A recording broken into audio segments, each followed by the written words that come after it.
You're listening to The Monty Show, my favorite peeps. I'm Devery Davis with the Davis Lending Team, powered by Academy Mortgage. Whether you're a first-time home buyer, you don't know what you're doing, you bought multiple homes, second homes, investment properties, multifamily, we've got you covered. Our office consists of everybody it takes to do your loan, from processing to underwriting to doc departments. We do it all right here. We're not waiting on Tucumcari Carrier or Walla Walla, Washington to answer an email. We take care of it here. The housing market's changed, prices are dropping, it's the greatest time to buy a house. There's no such thing as a dumb question. If you have any questions, you give me a shout, I'll walk you through it. Have a great day. Tell my money guys I said what's up. This idea that ESPN is going to swoop in and pay the Pac-12 an exorbitant amount of money, the same money they were going to pay to get the Big Ten, is ridiculous.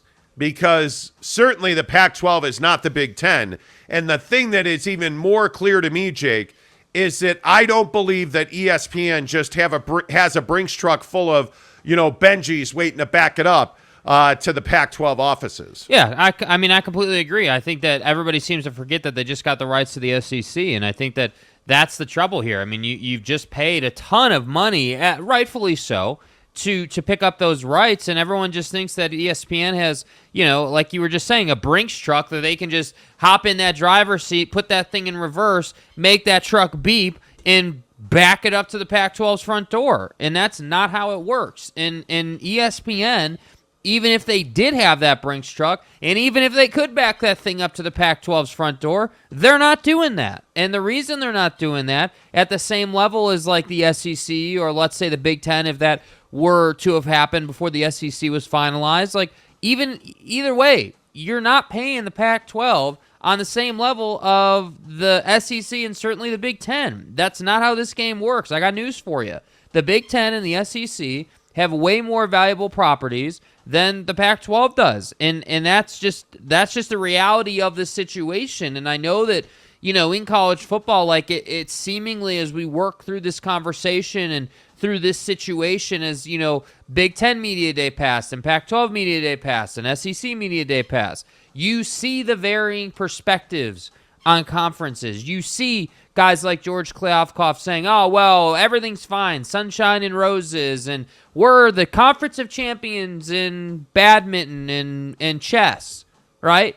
But they're not wanting to be honest about the fact that their money-making properties, football, is not in a good place right now. So we get news the other day that, hey, the Big Ten is not interested in adding Pac-12 teams. They're not interested in that venture. So everyone immediately went to, oh, well, hey, the Pac-12's saved. Everything's going to be fine. Oregon and Washington are staying. You may even get UCLA back. And then if you can add a couple of these smaller schools like San Diego State and Houston, you'll be fine.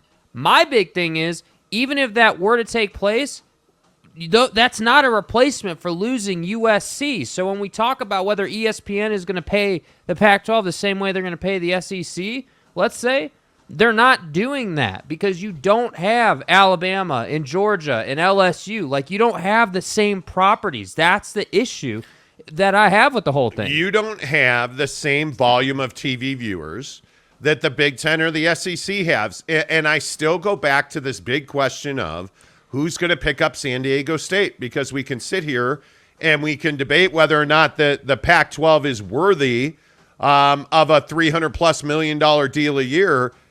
And I just think you're crazy if you think that's what's happening. And the other part of this that you have to consider is, if you're Oregon or Washington or Utah, are you signing a 10-year grant of rights with the Pac-12 for your TV money? I'm not. Like, how long is this TV deal going to be? 3 years? 5 years? Like, how long, if you're Uncle Phil up at Oregon, how long are you willing to go? And how long are you willing to lose money, frankly, with the Pac-12's TV deal? I'm not willing to do that at all, frankly. And if I'm the Pac-12 and I'm looking at the fact that ESPN's out of Big Ten negotiations, sure, I'm excited about that. But the other question is, who else is going to offer you money for your TV rights? Who else, like, where's your second and third tier, which means, hey, look at this Big Ten deal. You're looking at CBS will be number one. NBC and Fox will be second and third, because Fox already has ownership in the Big Ten network. So Fox is already getting one of the premier games of the week. Where are you going to go to put your second and third tier rights? Yeah. That's a huge question in my mind of how much money you're going to get for those, because I do not see any way, shape, or form that with a 10-team league that ESPN's even going to offer $200 million.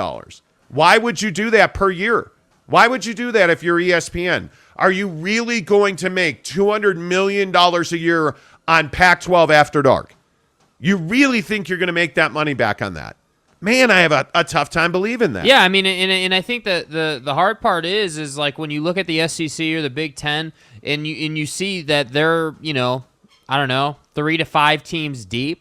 Legitimately 3 to 5 teams deep from a TV standpoint. Like, hey, we can put this team on TV and it'll be a relevant game that people will want to watch.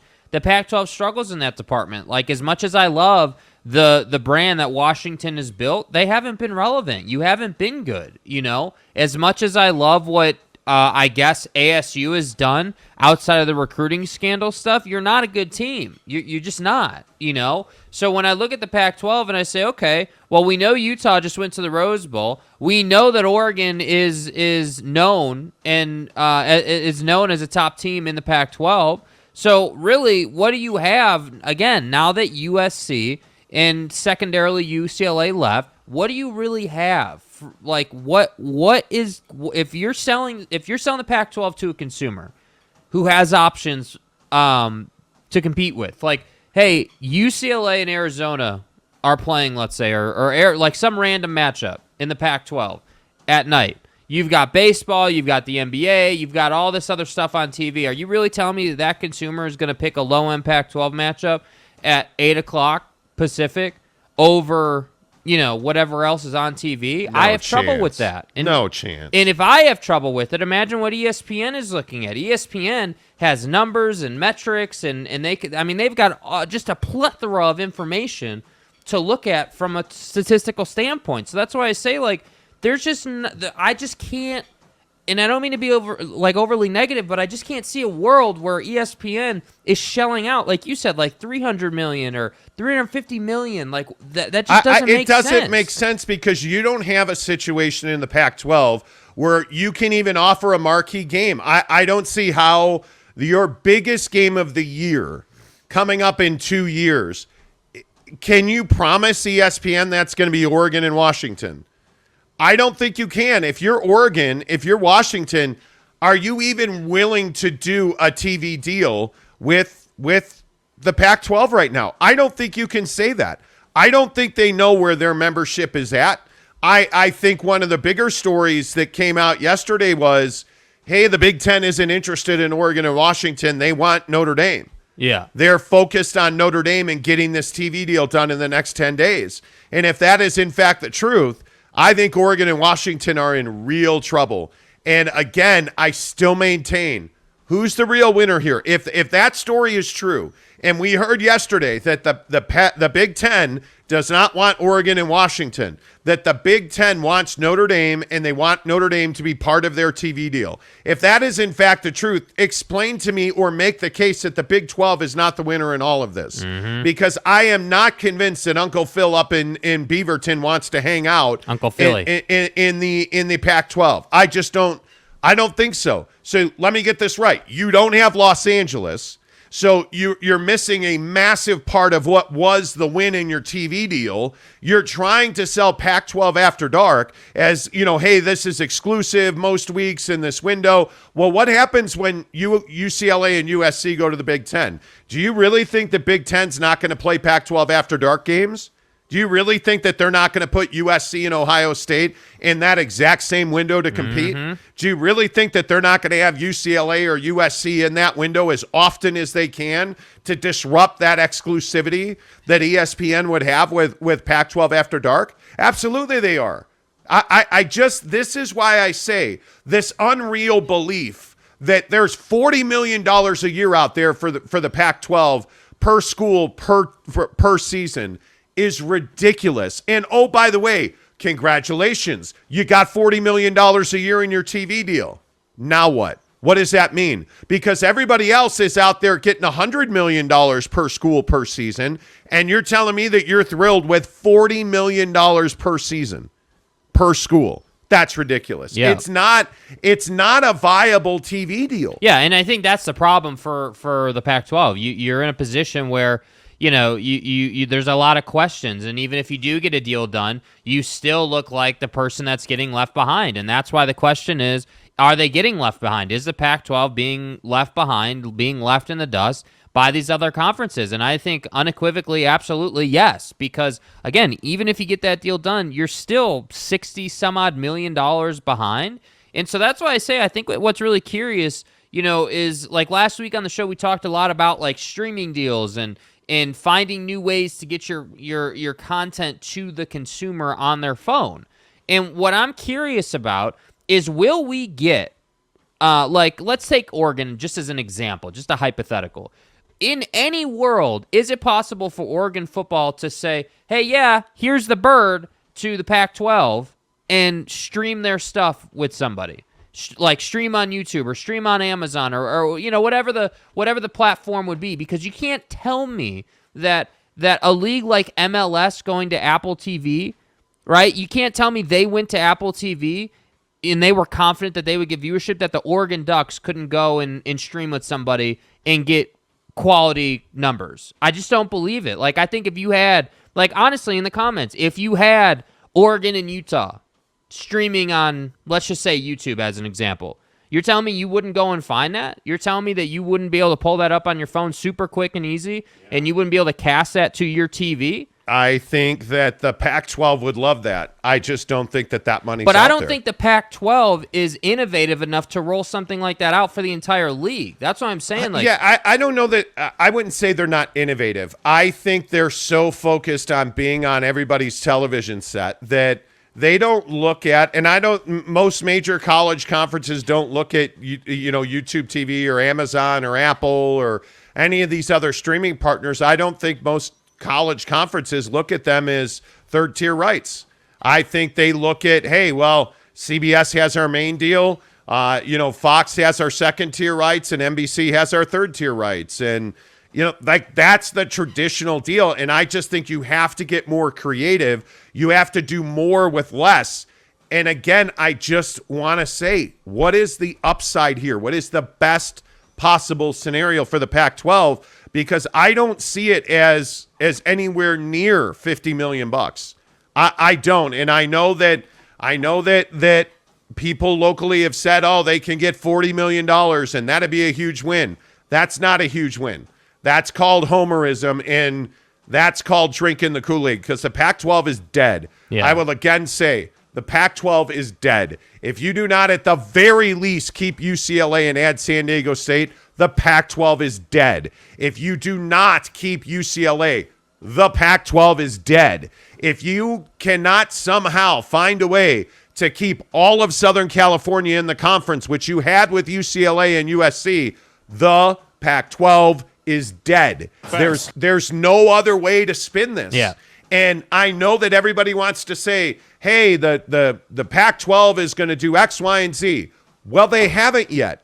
And I understand that the college football world is waiting on the Big Ten. The college football world is waiting on Notre Dame. I totally understand that.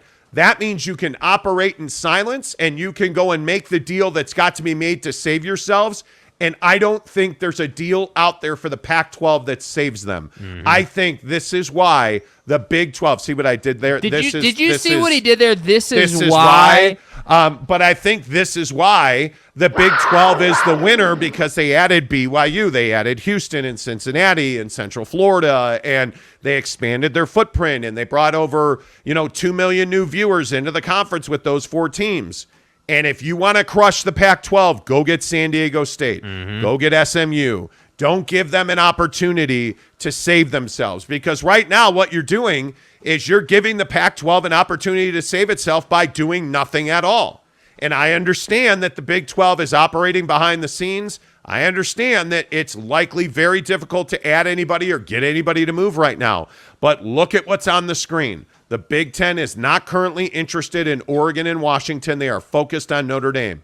Let them focus on Notre Dame. If I am the new sheriff in town at the Big 12, I am all over any Pac-12 school that I can get that helps me.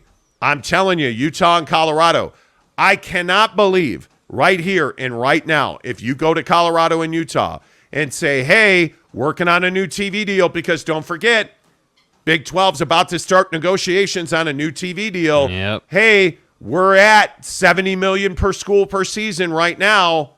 Let's go. That's almost double the money that you could even hope to get in the Pac-12. Are you really telling me with the way the Pac-12 landscape and the future landscape looks that you don't have to seriously consider that deal? I think you have to seriously consider that deal. You look at what's going on in the Pac-12, nothing is better. Nothing has changed. Nothing is developing. This thing with ESPN not taking the Big Ten rights is not some, savior for the Pac-12 because it doesn't make you more money. Mm-hmm. ESPN doesn't have more money. They simply chose not to spend $380 million per season on Big Ten rights. Do you really think that means they have $380 million that they're willing to give to you? Well, and what did they really do? That's crazy money. What they really do with their money? They basically just said, hey, yeah, we're going to take basically all the money we have and we're going to pour it into the best conference in the country. That's what they did. They made a safe, not that it's a gamble certainly, but they made a safe, I guess, investment. They made a safe choice in picking up the SEC, and that's my biggest thing. If you look back, if you wind the clocks back 10 years, 12 years, 15 years, dude, the Pac-12, when it was Reggie Bush and Pete Carroll in that era of Pac-12 football, Pac-10 football at that time, dude, if you would have just started having conversations about streaming or like how we can innovate or how we can get our product out there more, we wouldn't be sitting here having this conversation. And that's what I always come back to when we have this conversation. There's no reason that we should be here. It's a crying shame. In my heart of heart, I believe that the Pac-12 could have been better than the SEC. You could have been the juggernaut. You could have been that conference out west that has the Poly Pipeline living and alive and well at SC. You could have had all these awesome things happening, but because you're not distributing, you can't recruit. Because you're not distributing, you can't sell ad space. Because you're not distributing, you can't ask for $70 million a year on your TV deal. That's what I think is just such a tough pill to swallow if you're any fan of any of these Pac-12 teams. That's the tough part. So I will keep saying this and keep posing this question. What the hell is Utah, Oregon, and Washington going to do? Because I agree, you're not agreeing to a 5-year rights deal, in my opinion. I think 3 years is a nice spot. It gives you time, but it's not too long. So if you buy yourself 3 years worth of time, what are you going to do with that time? Because I just don't see the Pac-12, all of a sudden, flipping a switch and turning into this great innovative conference that does things that nobody else is doing and is helping itself in a variety of different ways. Nobody is paying like this. I'm tweeting with DJ Main, Gator Ute 89 on Twitter. He says the Pac-12 and the Big 12 are going to get big dollars. Then if 10 deal will be done within the next week, any company who doesn't get the Big 10 deal will overpay the Pac-12 and the Big 12 to have football on their channel. Will it be as big as Big 10 and SEC? No, it won't. But you're insane if you think somebody's overpaying for the Pac-12 without Southern California, without San Diego, without UCLA for Los Angeles. Right now, do you understand that the Pac-12 owns zero real estate south of Berkeley? Zero. Nothing in California. How is that possible? How are you going to, and this is what I say to Pac-12 fans, with all due respect. You're out of your mind. And we've seen this sentiment. You're out of your mind. Dude, we've seen this sentiment a lot. George Kloffkoff had that same sentiment, like, hey, we're fine. We're going to get paid. Like, everything's cool. Dude. And I just don't buy it. And again, I look at what the Big 12 did. And I look at who the Big 12 added. You added a team that in Cincinnati that is competing for a playoff spot. You're adding BYU and an ESPN contract that BYU brings with it, and 1 million viewers a game. Oh, Pac-12 After Dark. BYU brings 1 million viewers to the set every single week. I'm for real. Right, like you already have Pac-12 After Dark. It's called BYU. Then you're adding Houston to Fort Worth and to Lubbock. Like you've added control of the state of Texas. You're competing for recruiting with the SEC in Texas already. Like, I just don't understand how the math adds up for the Pac-12. Mm-hmm. And I'm not trying to be a hater, and I understand that Ute fans and Pac-12 fans think that I just hate that. I don't.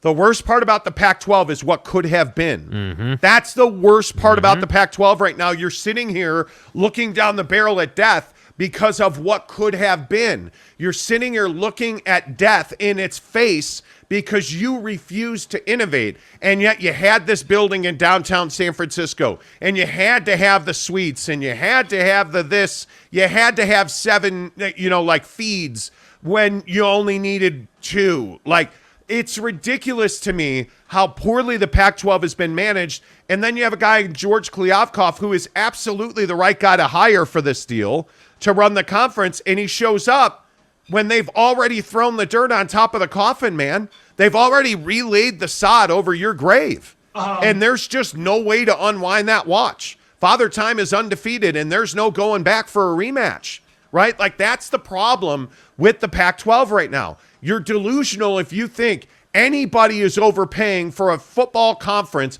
that doesn't have Los Angeles in it.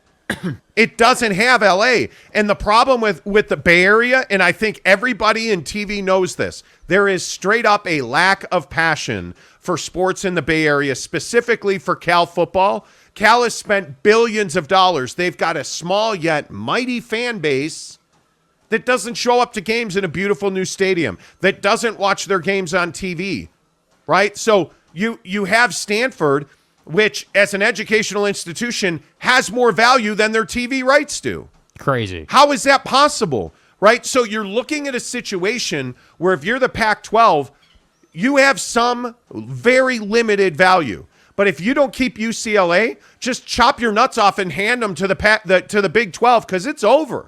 Bro, it's over. There's no $40 million, tooth fairy showing up and putting bricks of gold under your pillow.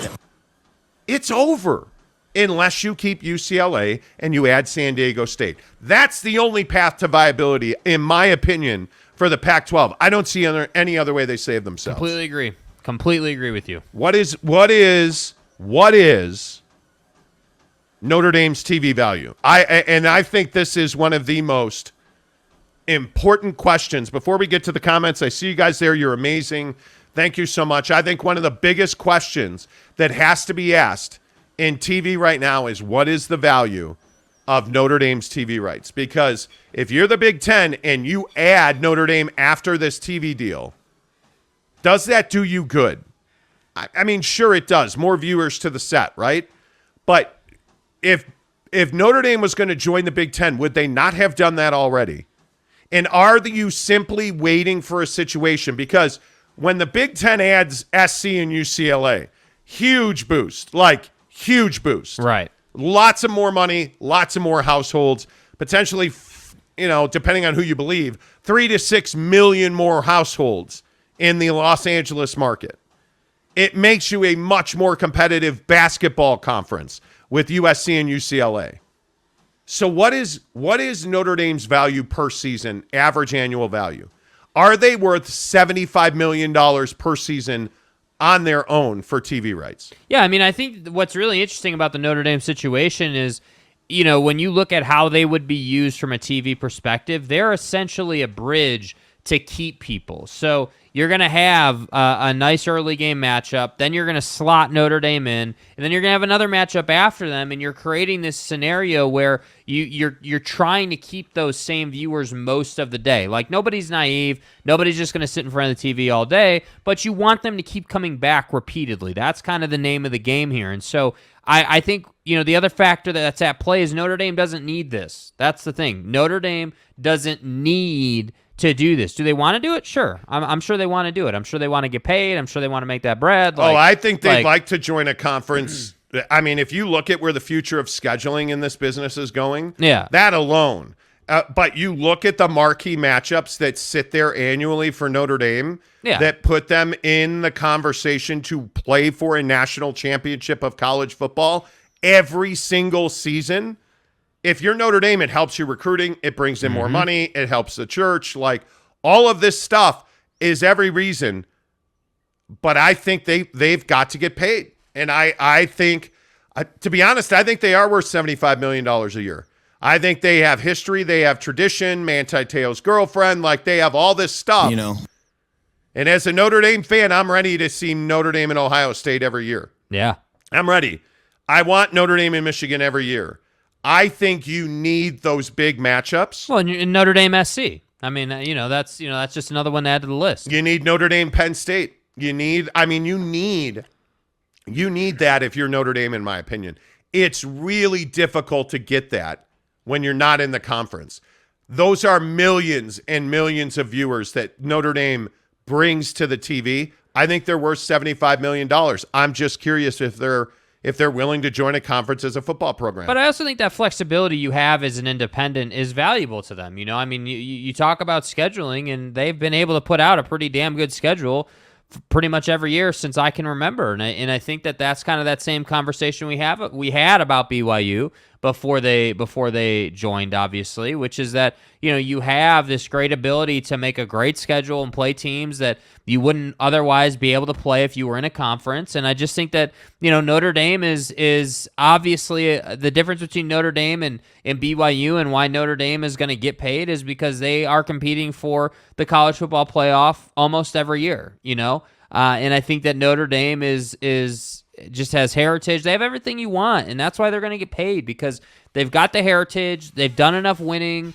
They're an established product. And I just think that because of where they're located in the Midwest, they're perfectly suited to be right in the middle of Big Ten action. And so whether they actually join the conference officially, or whether we have that setup where, they haven't joined, they're technically independent, but they're buddy-buddy with the Big Ten and they're getting that money anyway, either way, I mean, you're going to be in a great spot. So, yeah, I mean, I have to agree. I do think they're worth that $75 million tag. Well, and I mean, it's only going to be football. I can't see Notre Dame paying $100 million to get out of the ACC. I can't see that. And I think for those of you who don't know, they signed a grant of rights with the ACC for basketball, Notre Dame did.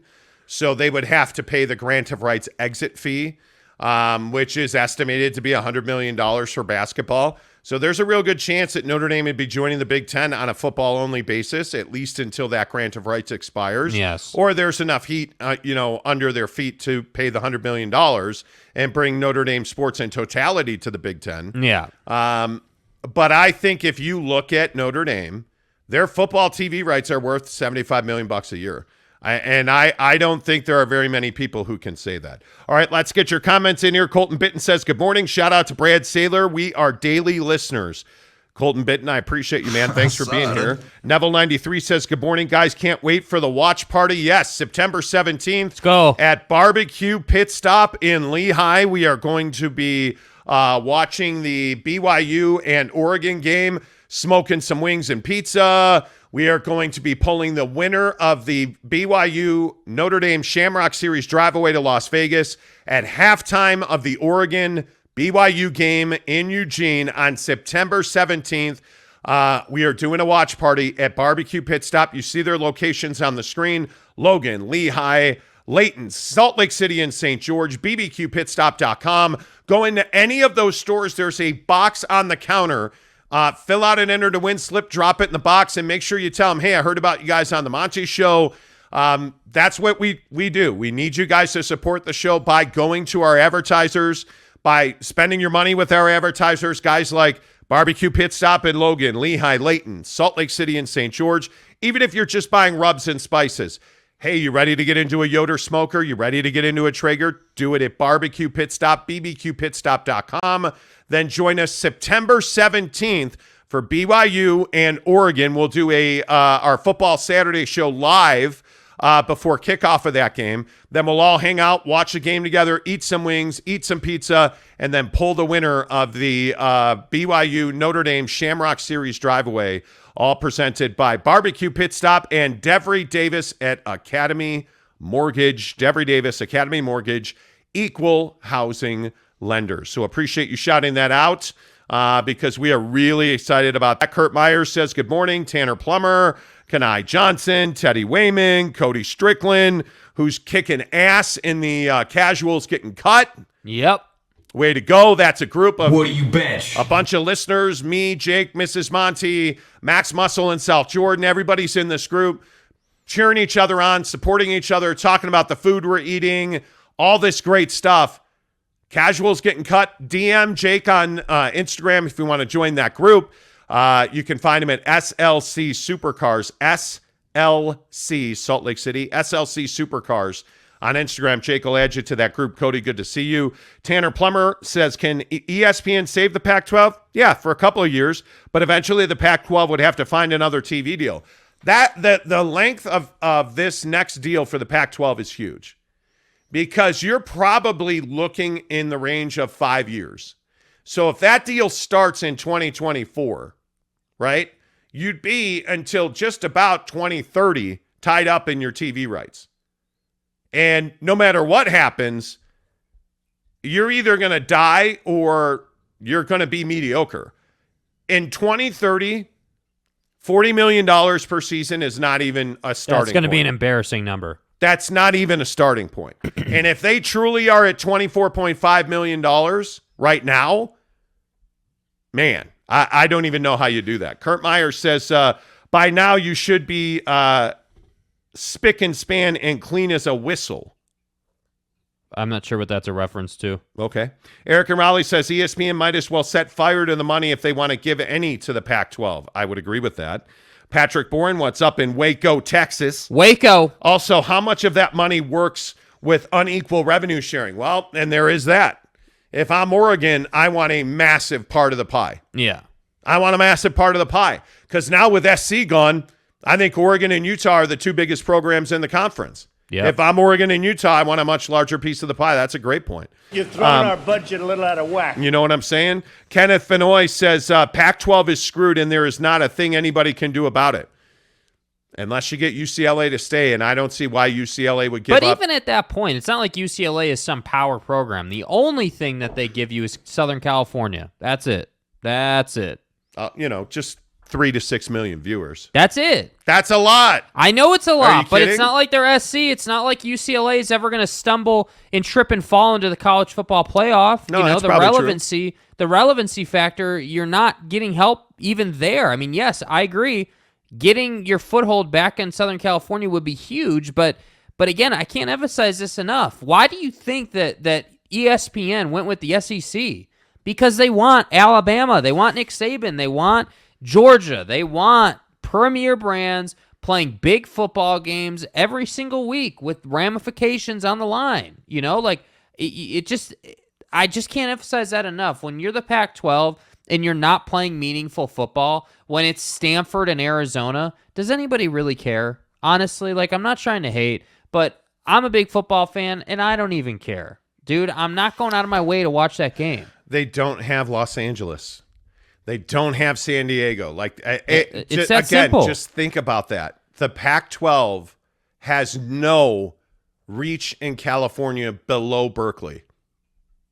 Below the Bay Area, they have no hold on that's incredible. That's incredible. Not even Fresno State. That's incredible to me that we're sitting here in a situation where Pac-12 fans believe that they can get all $50-60 million without any California real estate south of Berkeley. How's that possible? Why would ESPN do that?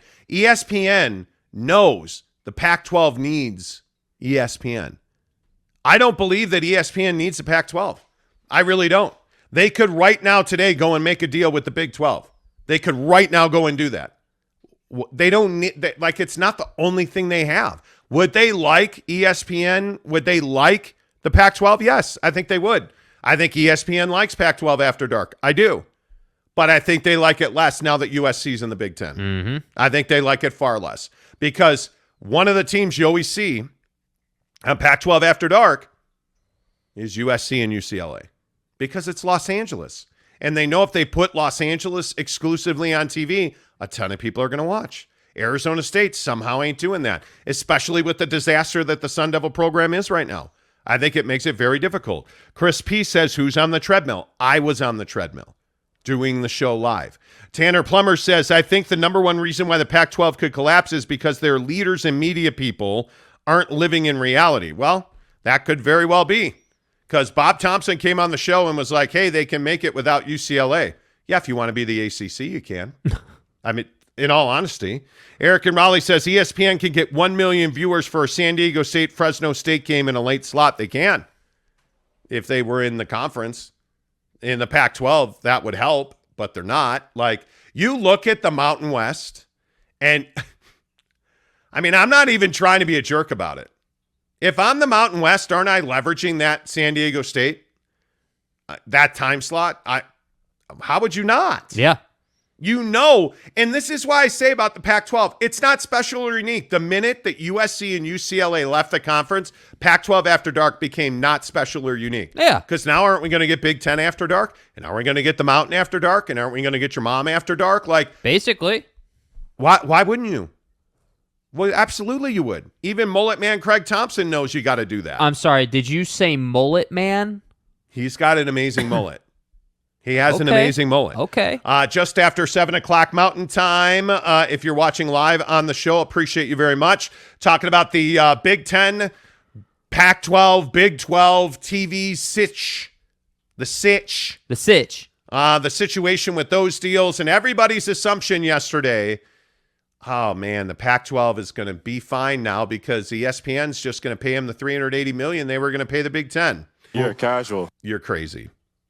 You're crazy. That's not going to happen. Patrick Bourne says, well, somewhat they would take a low Pac-12 football game over some other sports. I'm a football fan, not a basketball, baseball, or any other sports fan.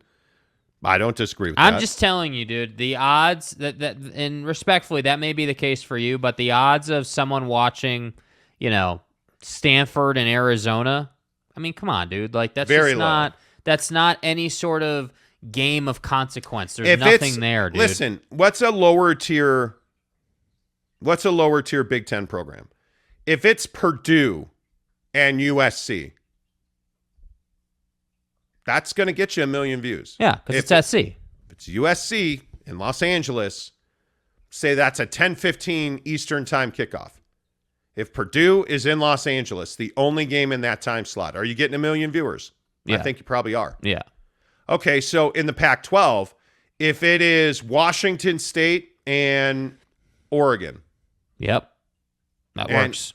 You're getting 1 million viewers for that. Yes. You think so? I think you are. What it's if Oregon? What if you're going head-to-head?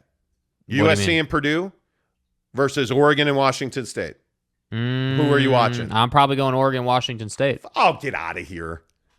You're going Oregon? Yeah, I'm going. No, am. sorry, dude. I'm going SC I'm not Purdue. interested in Purdue. I'm going SC Purdue. Okay. I mean, well, that's you.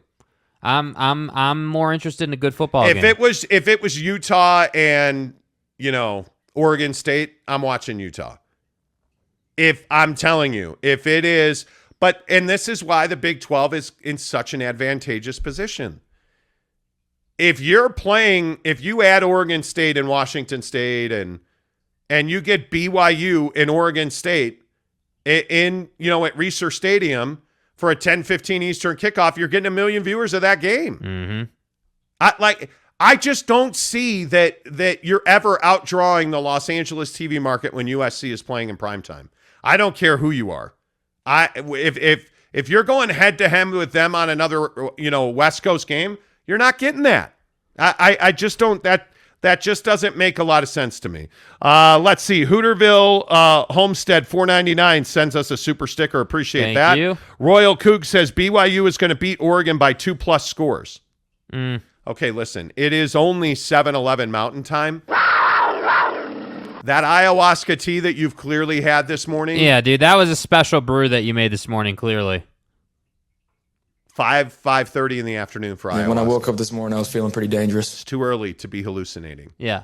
It's at Autzen Stadium. It's Oregon. And they're going to have athletes. You're not going to beat them by 14 points. No. That's not going to happen. That'd be great for BYU. You'd love to see that, but that's just not going to happen.